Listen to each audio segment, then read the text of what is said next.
name is Jordan Williams, and I'm the assistant lacrosse coach at Lord's University. For my professional immersion, I did the men's lacrosse program, areas of opportunity and fundraising, recruiting, and with community outreach, and also within the organizational side of things, kind of laying out processes which could help the program be ran more efficiently. So just to kind of give you a heads up, an overview of what we're going to do, we're going to go over all the processes, what processes were created, what processes are being used. We're going to go over the prospect day that was created. We're going to go over the 5K fundraiser that was created, and then also the free youth clinic that we hopefully will be putting on next semester. And then to end that up, all the results of the process and throughout that. So first off, academics, they're huge for our guys. Academics are why they're here. So the academic meetings are very, very, very important to everything that we do as a program and throughout the whole university. So the academic process was set up in mind to have the guys kind of take more accountability in their academics. We meet with them once a week for 15 to 20 minutes. We go over all their syllabi, what assignments they have coming up, what quizzes they have coming up, and all that. So that's all laid out for them. But the process is to have the guys kind of go through what's happening, what is going on throughout the semester, and then have them kind of take control. So we use different methods throughout the semester. Some of the meetings we had the students actually take control of the meeting. They were the ones who were kind of conducting it. I was listening to them as they tried different things, as they were doing their assignments, telling me what they had coming up, what was due, to kind of get them a little bit more involved. We also tried another method where we would collect all their papers back through email, so they would send it to me so I could check that and keep them accountable on that, and then also have them bring it in. So it's just different tweaks that we tried throughout that really helped us kind of become more effective in the academic side of things and holding these guys more accountable. I mean, like I said, there was changes throughout. We tried different methods, and I think that we got that process that really kind of hammered down exactly what we're trying to do, how we're looking to do it, and kind of go from there. The next thing we're going to talk about, the next process, is social media sites. We're very big on social media. We have a Facebook, we have an Instagram, we have a Twitter. We're constantly reaching out and communicating with people. It's very important to us because with this younger generation of college kids and high school kids kind of coming up, with social media being such a big part of their lives, it's important for us to reach out and really connect to them on that level, because it's not as easy to pick up the phone and call them anymore because they want to get tweeted at. They want to be Instagram direct message. They want all of these things because that's the cool thing to do. So with our process that we do with the social media, it's very important and it's effective. So what we have is when to post things, where to post things, what day to post things, the best time to post things, who we should be interacting with. All these different things are laid out in the process and how we're looking to do it, so the next GA that comes in can kind of take over and do it from there. It's really big too, because just in this last year we had about 100 Instagram followers. We're up to about 500 now. Our Twitter, we've gained about 200 or 300 followers, and our Facebook a couple hundred as well. So it's definitely been effective, and the growth of our social media is definitely showing in our outreach and recruiting, and then just in the general image of the lacrosse program around the country. The next thing we're going to talk about is the visit process. Visits are a huge part of recruiting, and they're a big part of everything that we do. So the biggest thing it helps with is our organization. And if it's organized, we're going to be more effective with it. So organization-wise, the visit process lays out exactly what we're doing, what days, how we get it set up, who we contact. Everything that is necessary for a visit to be productive and effective is laid out throughout the process in an easy to follow order. So whoever reads it can be like, this is what I need to do, this is where I'm going, this is how I set this up. It has things on how to set up an admissions meeting, who to contact to set up a meeting with a professor, who to contact to set up a meeting with financial aid, and then just kind of the follow-up as well. So giving them a call, writing them a handwritten letter after, thanking them for coming out, letting them know how excited we are to get them on campus and how great it was to get to know them. All the things that are, the little things that are important are laid out throughout this process. The next thing we're going to talk about is recruiting. The recruiting process is huge. College lacrosse and college sports in general is all based around recruiting. You have a team, you recruit high school students to come in, junior college students to come in, and to go from there. It's very important to recruit the right way, recruit with that positive outlook, and having them look at every possible school, every outlook, to make sure they have the right fit. So with it, the importance, like I said, it's a big part of it. It helps with our organization. Because if we're organized throughout recruiting, it's very easy. It tells you exactly how we keep our notes, how we keep tabs on each player, how often we're calling them, how often we're texting them. It lets you know exactly what's going on and how we can accomplish what we're looking to accomplish. And then obviously different methods. Throughout the year, I tried different calling methods, different voicemails, different text messages to kind of see the best response, and those are laid out a little bit within the recruiting process as well. So it's definitely something that someone could pick up and go from there. The last process we're going to talk about is the black and white scrimmage. The black and white scrimmage is a big part. It's an annual thing. We have a barbecue with the families after. We split up the teams. The seniors draft up. So it's very important for us to have a process that says this is exactly what you need to do. This is how we're doing it. This is what is needed. These are all of our contact people. So throughout, it has the barbecue, the needed information that you have to contact individuals to get the barbecue equipment ready, to get the food ready, to get everything set up for a flawlessly run scrimmage and family barbecue after. And then also the black and white process really teaches us how to reach out to the local community and have these people come out to our games, support local Lord's University lacrosse, and then kind of grow the game in the end too. It's a big part of what we do, and then the black and white process also is another way to where we can kind of keep track of what we're doing, and if anything needs to be changed within the years, we can also do that. And then this year, we didn't have a prospect day. I will go into that on the next slide, but the black and white is a great opportunity to combine with the prospect day moving forward. So with that said, prospect day. This is something that we are looking to implement. It is something very important to recruiting, to local community outreach, to all types of getting kids to campus, showing them what Lord's University has to offer. So it's a big part of what we want to do. And next year we're hoping to implement it and combine it with our black and white scrimmage. So the big thing with the prospect day, it is a fundraiser at the end of the day.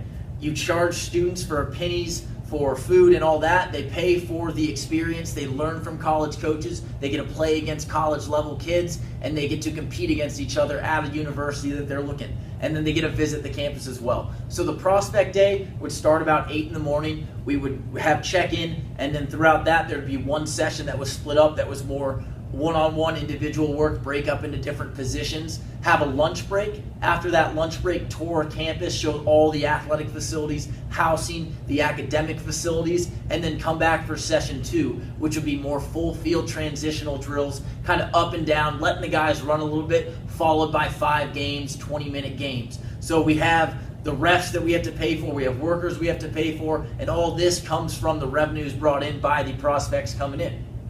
With this, with the goal, as you will see in the budget attached, with the goal of 80 kids on prospect day, we would profit over $4,600 after all food expenses, all working expenses, all pennies, all merchandising, all apparel expenses, everything that is needed, we would still profit if we're bringing in the estimated amount of guys. It is big for recruiting because we get kids that we're recruiting on campus. We show them what Lord's University has to offer. We show them what the university is, what the lacrosse program is. And then after all this prospect day ends about 5 or 6, we have a nice barbecue for all the families that are on campus, and then also have our black and white scrimmage. So we have our guys competing right after they watch all these high school guys getting after it. And it's a good way to kind of bring everyone together. And then all the guys that are seniors stay overnight with the team, and then the juniors and sophomores would obviously go home after that. But it's a great way to kind of go about recruiting, get kids to campus, and then also fundraise for team events, for team apparel, for team gear, anything. And also for an assistant coach's salary to get another guy in, give him a $5,000 stipend, could get a local guy in to help with the program. The next thing that we're going to talk about is the 5K fundraiser and what it can do to raise money for the program, reach out to the local community, and then really improve the image of the lacrosse program within the area and the entire university. So the first thing is it is a fundraiser. We are looking to raise money for team apparel, team gear, team trips, all that. So it is important. If we reach the budgeted goal of over 130 runners, we will make about $3,500 after all expenses, after all food, drink, running materials, miscellaneous items. So it's very important that we get all that, we get the runners, we outreach to the community, we market, we advertise, and all that, just for our sake of being successful and not wasting our time and money. Another thing throughout the fundraiser and the 5K, we would have local live entertainment. We'd have some live bands, reaching out and kind of going from there and seeing what is possible to get them to perform for 2 or 3 hours, play some music throughout. And then also the big thing is we could be selling apparel too, so that's another way to raise money. The biggest thing that I found when researching and kind of doing some homework was getting alcohol permits to sell alcohol, and then getting permits to kind of close down streets, get security. But we could also work with our local public safety officers and Michelle McDevitt to kind of go from there and get that going. Next we're going to talk about is the free youth clinic. It's something that's very important to us. We put them on before. We're looking to put one on in March when we're down in Georgia. But it's just another way to reach out to local communities, give that positive image of lacrosse players, college lacrosse players, and then Lord's University as a whole, because we're giving something to this local community. We're reaching out, and in hopes that they'll come and reciprocate and come to our games and kind of support the program, support the university in all aspects. So the biggest thing is it's free. I mean, we're offering something free. We're giving them basic knowledge of the game. We're letting them suit up, play the game, learn about a game that has given so much to ourselves as players and coaches. So it's something that's very important to us. The community outreach alone, just getting that public image, it's very important for us. It'll cost us a few $100s to make some t-shirts, give them out, have a little barbecue after, but it's something that we believe is important. And then the biggest thing is growing the game. As I said, this game has given so much to us that putting on a free youth clinic every year is something that we are very capable of doing, and I believe that we will be doing for years to come. Now we're going to kind of go over the results of my professional immersion, kind of the implementation, and then also the reflection on it. So the results, the academic process is going well. The guys seem to be more bought into their academics. They're doing a good job of staying on top of their assignments, passing their classes, being eligible for season. So it's something that we believe if we continue to stay the course, it will be effective in that. Also, the next thing, social media. Just from our growth in social media followers, we've done a great job of reaching out to local kids, reaching out all over the country, and we're getting kids on campus that might not have ever heard of the university before. They kind of saw us on social media. So the process in place there has been extremely effective in getting what we need. Visits has been good. We've gotten over 65 kids on campus this fall. We've had a little bit of trouble, hiccups with different processes within.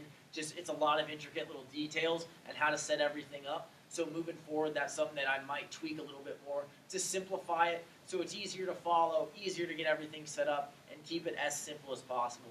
Recruiting process has also been a big part of it. We've got a lot of kids on campus, like I said, but the recruiting process of reaching out, where we reach out to, how we reach out, what we say, how we say it, everything is very important. So that's something moving forward that we're going to continue to use and then kind of go from there. And then the last process is the black-white. The black-white has been very effective. It was a good event this year. We had about 200, 300 individuals at there watching the game, watching the teams play with a nice family fun environment after with a barbecue, playing some yard games and all that. So overall it was good. The process was put in place after, so moving forward next year, we will kind of see it pay its dividends in the end there. Implementation, Prospect Day is something that is a lot of work to put on. It's a lot of advertisement. It can be very tough for two coaches, but if it is put on correctly and it is run efficiently, it's a great opportunity to recruit, get kids to campus, and then also get some money for an assistant coach or for fundraising opportunities within team apparel, team gear, and all that. The 5K is another thing that for two coaches can be very difficult to plan, organize with all of our other things going on, with our other community service, our other academics, our own lacrosse stuff, but it is something that we believe could raise a few $1,000s, and after doing the research throughout the semester, I believe it could be extremely effective in kind of improving the image of the lacrosse program and improving the image of Lord's University even further on top of that. The free youth clinic, I think, is something that is very easy. It costs a few $100s to put on to kind of run it effectively, but it's something that we believe is very important, and it helps grow the game in the local community. So with that said, kind of the reflection of my immersion, I think the immersion went very well. I learned a lot throughout the semester, putting in some hours, doing some research, and I learned a lot about leadership. I learned a lot about strategic planning, budgeting, kind of going through revenues, expenses, and all these different things that you kind of don't think about until you really need to, because you're like, oh, let's put on a prospect day. Oh, that's easy. We tell kids to come, they pay, we have lacrosse. Woo! Perfect. But you have to think, oh, we have to pay money for all this. We have to rent field space. We have to rent out an admissions venue. We have to do all these things that kind of all play together. So it definitely tested everything that I've learned within the program, and I believe that moving forward, the immersion itself has put me in a better position to be more successful as an assistant coach, as a head coach, or wherever my life takes me inside or outside that business world. So with that said, that was my professional immersion, and if you have any questions at all, feel free to reach out to me. My cell phone number is 480-277-3862, and then my email is jwilliam@lourdes.edu. So if you have any questions, feel free to reach out. Other than that, thank you very much for watching.